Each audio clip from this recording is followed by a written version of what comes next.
nos va a hacer una pequeña ponencia también de media hora. Es Toño Ibáñez, es un agente medioambiental, está aquí trabajando con nosotros, es nuestro compañero. Y bueno, es una de las personas que lleva fundamentalmente la gestión del muladar de Peñaflor, que es el que tiene el ayuntamiento abierto. Y bueno, lo mismo que a los otros ponentes, pues tenemos media hora y si sobrara algo de tiempo haríamos alguna pregunta. Gracias, Toño. Bueno, hola, buenos días. Muchas gracias por haber venido a esta primera jornada que organizamos aquí desde la casa, que suponía un riesgo y que estamos encantados de comprobar que todo ha sido un completo éxito. Así que muchas gracias por haber venido y voy a contaros cuál ha sido nuestra historia con el muladar de Peñaflor, desde que tuvimos la idea hasta los últimos días que estamos acercándonos por allí aportando carne. El muladar de Peñaflor, esta tarde tenemos una visita, que es el que veis aquí, ¿vale? Una fotografía. Tiene 1 hectárea, tiene un vallado, de acuerdo con lo que establecía el gobierno de Aragón. Esta tarde los que vengáis a verlo, pues lo veis en sí. La génesis del proyecto, ¿por qué empezamos con todo esto? Pues empezamos con todo esto porque el monte de Peñaflor es una pequeña isla boscosa, es un bosque relicto de pino carrasco en mitad de la estepa, rodeado por campos de cultivo de cereal secano y matorral arbustivo. Nos sorprendió, bueno, por lo menos a mí, cuando entramos la cantidad de aves rapaces que había en la zona. Aquí podéis comprobar los índices de nidificación de aves rapaces entre el año 2000 y el año 2010. El censo de nidificación de rapaces se sigue haciendo anualmente, existen datos hasta el 2018, pero hubo un estudio que se hizo, que llevaba hasta el 2010, en el que yo participé, y entonces por eso solamente os voy a presentar datos hasta 2010. Pero sí que podéis comprobar que en el año 2000 había 5 parejas de milano real nidificando en el pegado de Peñaflor. Y antes os ha contado Xavi las condiciones en las que se encuentra el milano real a nivel español, o sea, en unas condiciones realmente de bastante amenaza.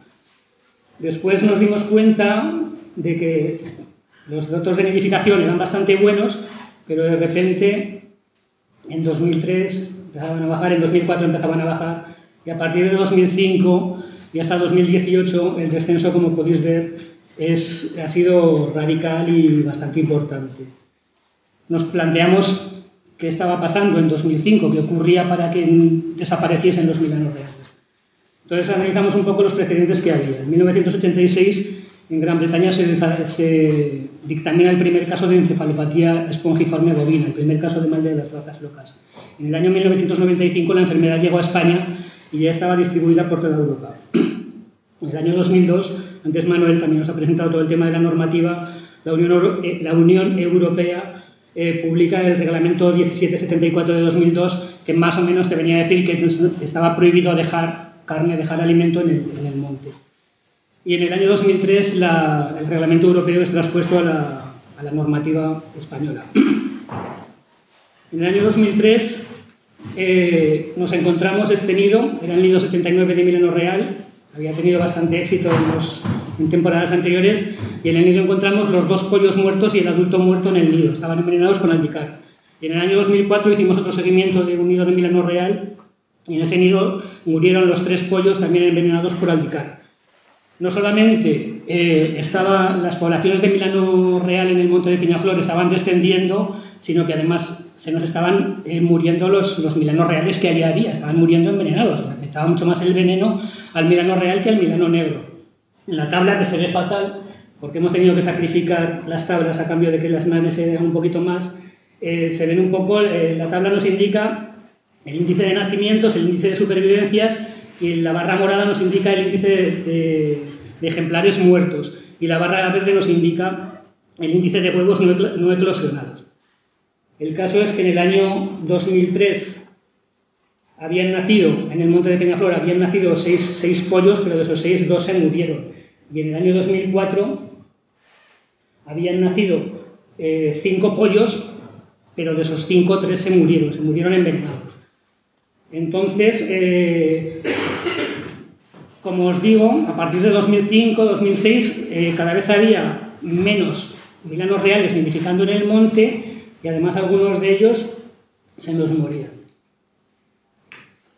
nos planteamos por qué pasaba esto y si podíamos hacer algo para mejorar esto. Evidentemente, como antes os he dicho, en 2002 la Unión Europea publica un reglamento que se aplica en España a partir de 2003, 2004, 2005, se va aplicando, se va desarrollando, que te venía a decir que estaba prohibido dejar comida en el monte. En el entorno cerca del monte de Peñaflor, en los municipios vecinos había granjas de pollos que cuando tenían bajas, cuando tenían muertos, pues el responsable de las bajas los dejaba en una finca agrícola que él tenía, y con esas mortandades naturales de pollos se alimentaba una gran población de rapaces. De hecho, la tabla que habéis visto antes, que indicaba una alta ocupación por parte de las rapaces forestales en el monte de Peñaflor, a nivel particular considero que podía estar sobredimensionada por la gran cantidad de comida que allí había en el monte, que de repente, de la noche a la mañana, dejó de existir, dejó de haber comida en el monte. Entonces, las poblaciones cayeron en picado. Nos planteamos si podíamos hacer algo para ello.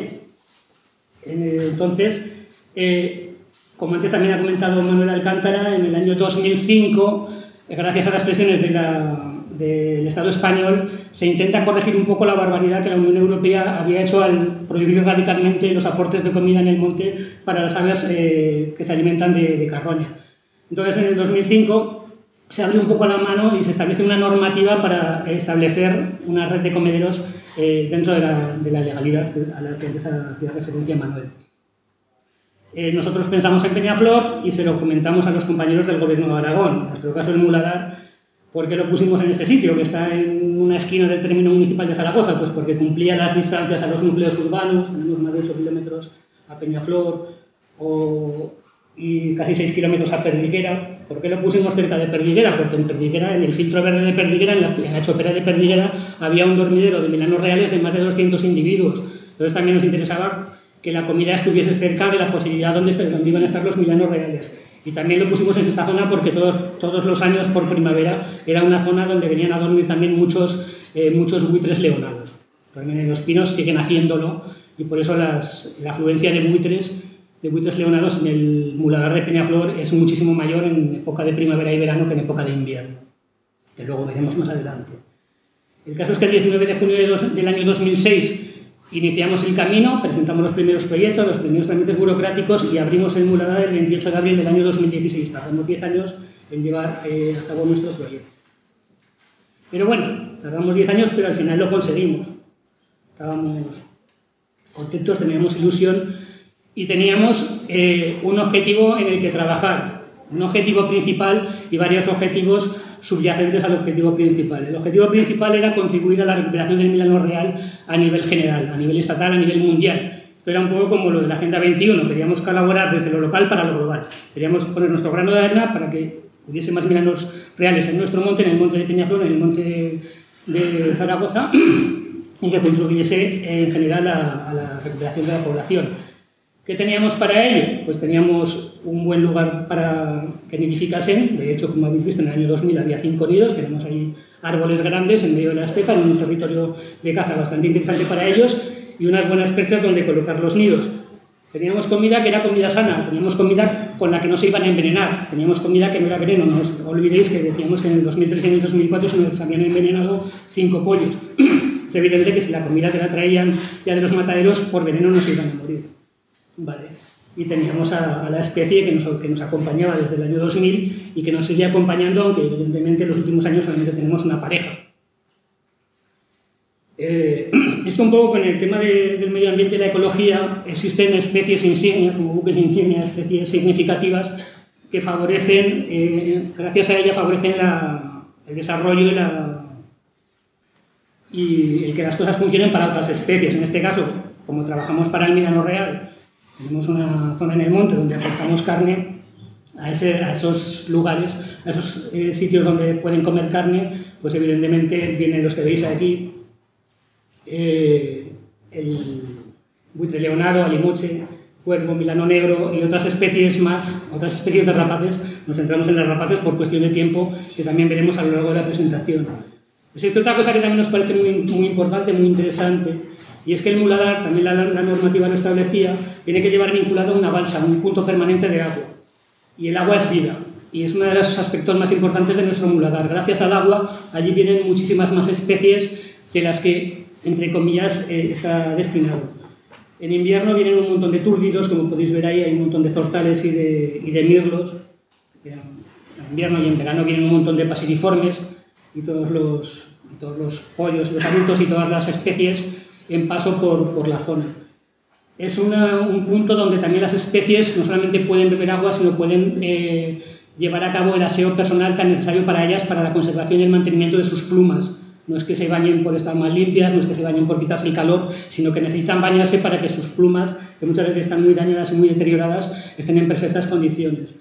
Y luego ya de paso, pues últimamente este año hemos comprobado que tenemos una buena población de sapoespuelas, al que nunca le habíamos prestado mayor atención, y tenemos allí pues, más de 100 individuos que desde el mes de octubre están allí haciéndose grandes, que si no hubiera estado la balsa permanente, pues tampoco hubieran estado, no se hubieran dado vida. Pero bueno, nadie le amarga un dulce. Y los anfibios están también bastante amenazados, con lo cual contribuimos, entre otros, a la conservación y mantenimiento de los anfibios. Otro de los objetivos secundarios de nuestro planteamiento era que queríamos aprender y queríamos enseñar y queríamos contar lo que pasa, queríamos divulgar para concienciar y para conservar.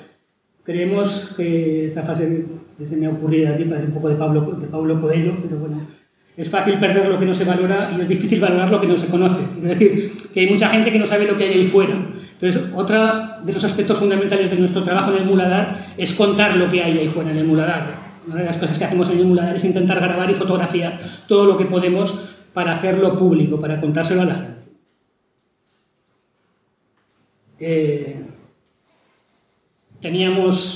Ya teníamos la autorización, ya estábamos trabajando. Y entonces ponemos en marcha el proyecto. Tenemos que hacer unas pequeñas reformas. Desde el año 2010, que fue cuando se acabó el hype, cuando se acabó la caseta, hasta el 2016 habían pasado 6 años y habían cambiado muchas cosas. Entre otras cosas, había aparecido y se había puesto muy de moda la utilización del cristal espía, que si vas a fotografiar o vas a grabar es una auténtica maravilla. Empezamos la caseta con unas pequeñas troneras aquí arriba, y luego sustituimos por estos ventanales de cristal espía, que tanto para la hora de la grabación como para la hora de la observación son una auténtica maravilla. Después teníamos la balsa de agua, que estaba muy bien si hubiera mantenido el agua, porque en este tiempo se habían hecho unas grietas enormes y el agua no se mantenía. Hubo una tarde que echamos 3.000 litros de agua con un camión de bomberos y a la mañana siguiente no había nada de agua, con lo cual hubo que reparar la balsa. La reparamos entre nosotros, generalmente organizamos las cosas entre nosotros para no molestar mucho a la gente. Entonces se sellaron las grietas y se impermeabilizó el fondo.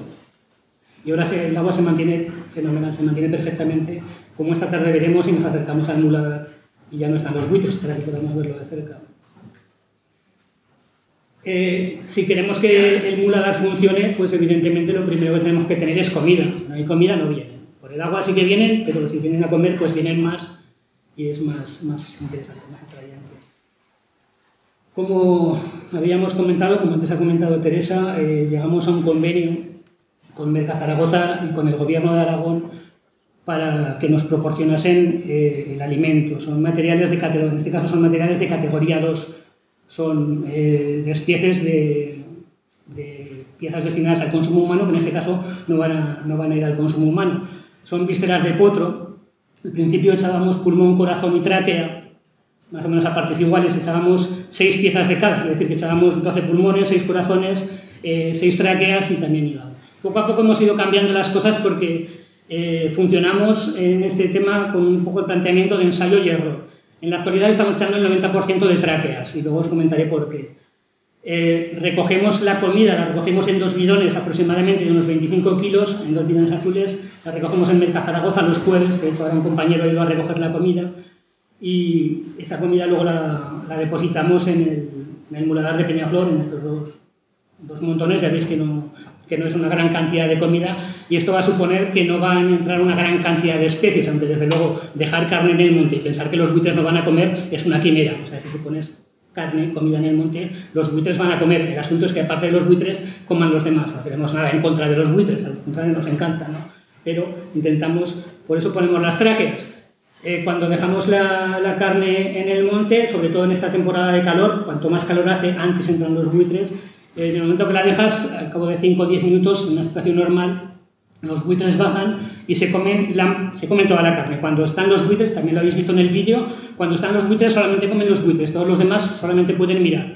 ¿Vale? En este caso bajan, comen las tráqueas, las roen todo lo que pueden, pero luego se marchan. Llega un momento en que ya no les resulta interesante la comida que hay y los buitres se van, desaparecen y ya no vuelven a venir. Es entonces cuando bajan las otras especies más pequeñas, cuando bajan los milanos. En verano baja mucho milano negro, pero en invierno baja el cuy milano real. Cuando de vez en cuando en verano aparece la limoche, cuando aprovechan los aguiluchos laguneros, los ratoneros. Es la razón por la que echamos tráquea. No es que le queramos dar menos de comer a los buitres, sino que queremos que la comida sea un poco más difícil y que les aporte una oportunidad a los que vienen detrás. Aportamos 50 kilos de comida cada semana, si descontamos Jueves Santo, los días festivos que no cogemos y algún día de invierno que no echamos unos 2.400 o 2.500 kilos de carne al año, unas 2 toneladas en medio. Eso es lo que hacemos con los aportes de Merca Zaragoza. Después hacemos otra cosa. Los agentes de medio ambiente del Ayuntamiento de Zaragoza muchas veces nos llaman para retirar especies silvestres que están muertas pues, en el entorno periurbano, en el monte o en la zona cercana al monte. Para la gente de Zaragoza, el Garacho de Juslibol sabe que está aquí al lado, y eso es monte. En el Garacho de Juslibol tú te puedes encontrar un zorro muerto o un jabalí muerto, y por ahí pasean un montón de personas. Entonces nos llaman, pero nosotros lo que hacemos es retirar esa pieza en vez de tirarla a la basura, en vez de no sabríamos qué hacer con ella. Es una pieza silvestre que se ha muerto en el monte, es una pieza silvestre que sería comida por los buitres si nosotros la dejásemos allí. Es decir, quiero decir que no estamos haciendo ninguna barbaridad. Lo que hacemos es que no la podemos dejar, por ejemplo, en el Garacho de Juslibol, porque hay mucha gente por ahí pululando, nos la llevamos al muladar, la dejamos en el muladar y si podemos lo grabamos. Y comprobamos que el comportamiento de los buitres es totalmente diferente. Vale. Hasta ahora hemos echado 4 piezas. El día 13 de enero del 17 echamos una cabra hispánica. Como era invierno, en el invierno casi no bajan los buitres, no lo pudimos grabar. El 10 de marzo echamos el primer jabalí. Este de aquí era un jabalí relativamente joven, grabamos cómo se lo comían. El 23 de mayo, si os fijáis, las fechas de primavera y principios de verano y tal, la actividad es mucho mayor. Echamos el segundo jabalí, era un jabalí más grande y también lo grabamos. Y el 19 de diciembre de este año encontramos un jabalí realmente grande, unos 70 kilos, lo echamos y se lo comieron los buitres sin que nosotros estuviéramos allí, porque en invierno, si hace frío y si está nublado, no vienen. Y entonces ahora paso un poco a contaros nuestra experiencia con las especies que vienen. No esperéis descubrir nada nuevo, porque todo lo que pasa es lo normal y son las especies que están allí, pero bueno, vamos a contar un poquito cómo funcionan, la gente que viene por allí y qué esperábamos y qué es lo que estamos viendo, y luego al final os contaremos qué es lo que queremos hacer para intentar que las cosas cambien. El milano real, como os digo, el muladar estaba destinado al milano real, pero en realidad no es un hervidero de milanos reales, o sea, no está lleno de milanos reales. En invierno generalmente hay entre 2 y 4 individuos fijos, o sea, tú vas un día de invierno, un martes de invierno, al muladar de Peñaflor y seguramente vas a ver 1 o 2 milanos reales, aunque no lleves comida. Puedes ir el jueves, puedes ir el viernes, porque en invierno la comida la echamos el viernes para no coincidir con el día de caza del monte de Peñaflor, que es el jueves, ¿vale? Puedes ir el jueves, puedes echar la comida y puedes tener 1 o 2, 3 o 4 milanos reales. No hay 40, ni 50, ni 100. Hay 4 y a lo mejor incluso ese día igual ni siquiera comen nada, ¿no? Y la vez que más individuos hemos observado, considerando las limitaciones, que solamente vemos lo que tenemos delante, han sido 10 individuos juntos. La verdad es que yo pensaba que sería echar comida y que aquello se llenase de milanos reales, como pasaba en el año 2000 con el comedero de pollos, pero nada más lejos de la realidad. Vienen los que vienen y no hemos tenido no hemos podido identificar a ninguno. El único ejemplar anillado es este de aquí, que lo vimos el 20 de abril, pero no hemos podido leer la anilla. Hubiera sido fantástico que llevasen marca o anilla de PVC, porque una de las cosas que más nos motivan es la identificación de ejemplares. El alimoche, otra de las especies más amenazadas y más importantes en nuestro proyecto. Al principio tenemos la sensación de que cada vez el alimoche es más común en nuestro muladar, y eso nos anima. En el año 2016 solamente vino un alimoche un día de mayo, que no recuerdo y que no he puesto la imagen, porque la mayoría de las imágenes que veis aquí son capturas de pantalla, porque yo lo que hago es vídeo, ¿vale? Son capturas de la pantalla de vídeo. Entonces aquella estaba hecha con una handicam y no me pareció que valía la pena. En el año 2016 vimos al alimoche una vez. No quiere decir que sea la única vez que ha estado. Puede ser que en junio o en julio echásemos la comida, estuviésemos trabajando en un incendio, nos estemos allí y hayan venido 5 alimoches. Pero que en el año 2016 lo grabamos una vez. En el año 2017 vinieron estos 2 individuos Y en el año 2018 pues los hemos grabado ya en 3 sesiones en las que hemos echado la comida, el 20 de abril, el 30 de abril y el 11 de mayo, que viene un individuo juvenil. El 20 de abril vino esta pareja, vienen para allá. Entonces hay una cosa, también una de las cosas que yo quería hacer con esta ponencia es que hay cosas que yo no tengo dudas, entonces quería aprovechar el nivel de la gente que está aquí, a ver si me las podéis responder. Luego, si os parece, en el debate lo hablamos. Me planteo si esto puede ser una hembra, no sé qué tal se ve en la pantalla, pero aquí se ve como piel amarilla. Me planteaba si esto podía ser la placa incubatriz. A lo mejor estoy diciendo una tontería con un piano, ¿vale? Ya veo que sí, pero luego cuando los expertos, y luego me lo comentéis, pues yo encantado de que me lo digáis. Entonces, tanto este ejemplar como este ejemplar le aviso amarillo, entonces, ¿vale? Estos son la hembra y tal, pero bueno, entonces ya una de las cosas por las que habrá valido esta jornada, por lo menos para mí. Vale, aparte de la lemoche, por supuesto, vienen los buitres leonados. Como decía, si tú pones carne en el monte, pensar que los buitres no van a comer es una quimera. O sea, los buitres van a comer y tú lo que tienes que hacer es convivir con ellos y esperar que cuando se vayan los demás puedan comer. Organizártelas como puedas. No puedes salir a la calle a echarles comida porque los milanos y los que van a entrar luego van a desconfiar, pero tienes que ver cómo haces. Entonces nosotros le damos a la cabeza a ver si las cosas no nos funcionan.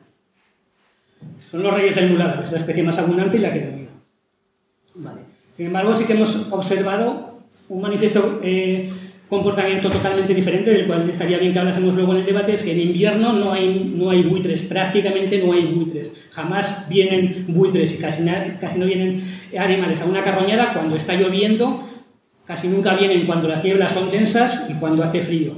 Muchas veces dejamos la carne una semana y otra semana no recogemos carne porque no se la ha comido casi nadie, salvo las urracas y alguna corneja. Sin embargo, en verano, en primavera y en verano, cuando las temperaturas son más altas y el día es más largo, los buitres están ahí, funcionan súper rápido. Hoy era un día fenomenal para buitres. Luego a la tarde echaremos comida, no sabemos cómo funciona la cosa porque esto no lo puedes preparar, pero hoy era un día para que funcionase normal, hubieran bajado súper rápido y hubieran estado súper bien.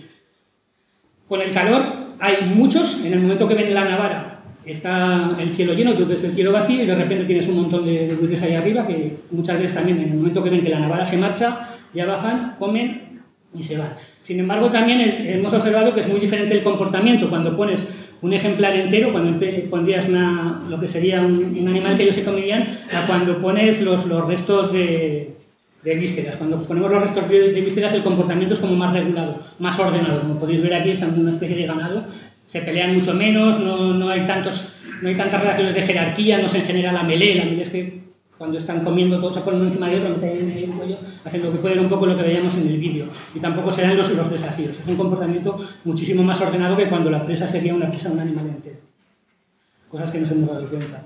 Otra de las cosas, ya sé que en la tabla no vais a ver nada, luego os comento un poco. Otra de las cosas que también me causaba preguntas es porque en algunas ocasiones veo buitres con este buche que a mí me parece exagerado. No estaba acostumbrado a ver este tipo de buche en los buitres. Este buitre bajó el día 20 de abril a las 8 menos cuarto de la mañana. Me planteo a veces si podría ser algo mejor, alguna malformación o simplemente es un montón de comida, pero no alcanzo a entender cómo teniendo tanta comida en el cuerpo baja tan temprano a comer. Entonces, si os parece luego, de cara a los expertos, si queréis hablar sobre ello, estaré encantado de que me lo digáis. Otra de los aspectos que más nos motiva cuando estamos trabajando en primavera y en verano es identificar individuos. En verano, en primavera las cosas pasan muy deprisa. Pones la carne, bajan los buitres, se la comen en 15 minutos, se van y se acabó el espectáculo. Te aburres como un mono. Entonces, una de las cosas que más nos motiva es intentar identificar el mayor número de individuos posibles. Hemos identificado, hasta ahora hemos identificado 13, la mayoría vienen del este, 4 vienen de Barcelona, 2 vienen de Alicante, 1 de Castellón, uno fue anillado en Monegrillo, en Zaragoza, otro fue anillado en Nueno, en Huesca, 2 venían de Francia y 1 venía de Portugal. Una vez que te planteas leer anillas, los pájaros no te la enseñan ni se quedan parados, es difícil, entonces te puedes encontrar con diferentes situaciones, la situación ideal, la complicada, la difícil y la imposible. Si todo fuese así, pues sería fantástico, sería fenomenal, márcala.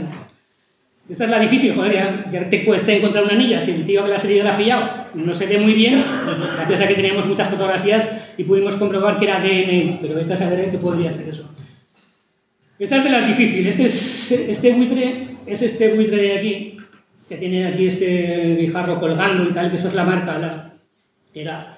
Era una marca en la que sobre fondo verde marcaba la letra D y el dígito 4 ponía D4 en blanco sobre fondo verde. Es un buitre que venía de Portugal. Afortunadamente tuvimos la suerte de poder fotografiar los números de la anilla y gracias a los compañeros del gobierno de Aragón nos dijeron del buitre que se trataba, que en este caso, como digo, venía de Portugal. Y luego ya es la imposible, que en esta pues hemos probado con NPL y con UPL y ha fallado, con lo cual estamos abiertos a lo que podéis ver allí. Y luego también te puede pasar que puedas leer una anilla de aluminio, que puedas leer los números, como es este caso, que los pongas ahí a ver si alguien te dice de dónde viene, que es una anilla del Ministerio de Medio Ambiente y nadie sabe quién lo ha anillado. Lo que genera un poco de frustración también. Yo sé que vosotros ahí no veis nada, pero en la comunicación, en la ponencia, que si queréis os va a enviar, hace referencia al número que pone. Entonces, si queréis, estamos abiertos a que nos podáis informar y colaborar en lo que sea. Una de las especies más comunes, porque por otro caso también es de las más habituales en el monte de Peñaflor, es el milano negro.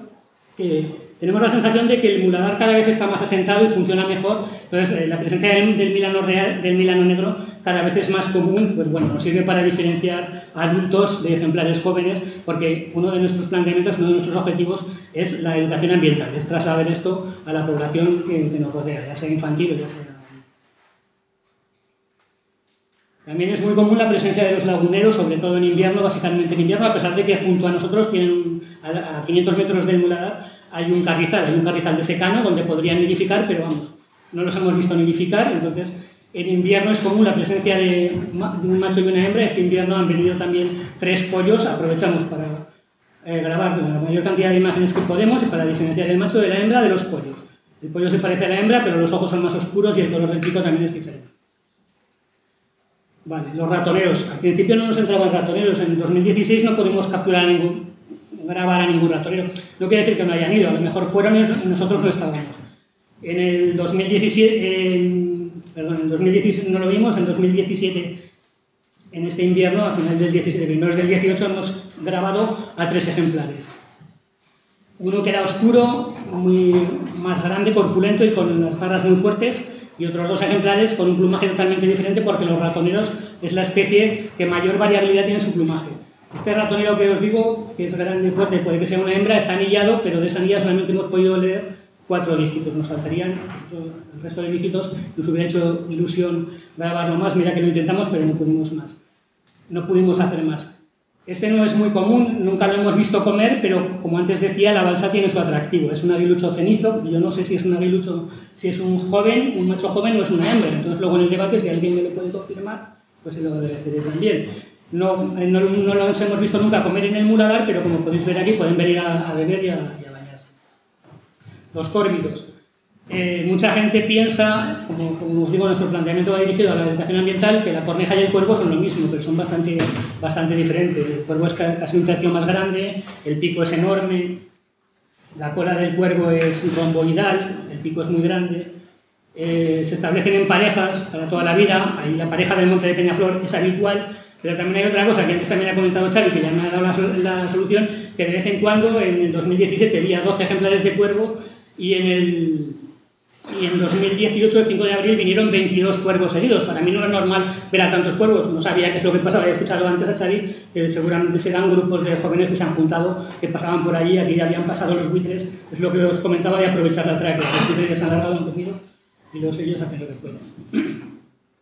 Las urracas no son muy valoradas, son muy comunes, son muy fáciles de ver, pero bueno, son wolves realmente bonitas, presentan un dimorfismo sexual y tienen una pauta de comportamiento muy definida. Por la mañana, en invierno, vienen un grupo grande, entre unos 20 individuos, comen, luego se van, se quedan un grupo de unos 4 individuos y luego por la tarde vuelven a venir. Se bañan muchas, comen y se van. Bueno, ya con esto acabo, porque voy un poco contarlo. Los análisis de resultados. ¿Qué hemos hecho en el muladar? Pues creo que tenemos resultados discretos en proceso de mejora. Creo que el muladar va a mejora, va cada vez mejor, a pesar de que no está lleno de milanos reales. Pero, como antes os comentaba, el proyecto es multidireccional. El milano real es lo que nos mueve, pero favorece las condiciones de vida de otras especies. Mejora la calidad del entorno, como hemos hecho antes referencia al punto de agua. implementa, nos permite mejorar nuestros conocimientos, difundirlos y concienciar a la población. Consideramos que el muladar está cada vez mejor afectado por las especies que vienen y creemos que habría que darnos un poco más de tiempo y tenemos unas propuestas de acción a corto plazo. La primera es esta que tenemos aquí, compartir experiencias y aprender de los que saben, que es lo que estamos haciendo hoy. Tenemos una propuesta de aportar proteína de ave, de aportar codornices en época de invierno, en época de frío, a ver qué tal se nos da, a ver si a los milanos les gusta más la carne de ave y tenemos más suerte con los milanos. Y también tenemos una experiencia de aporte de ovejas muertas. Estamos dentro de la ley en cuanto a la posibilidad de aportar ovejas en el muladar. Hemos llegado a un acuerdo con el ganadero que aprovecha los pastos y ya hace unos días aportamos la primera oveja al muladar. Muchas gracias por la atención.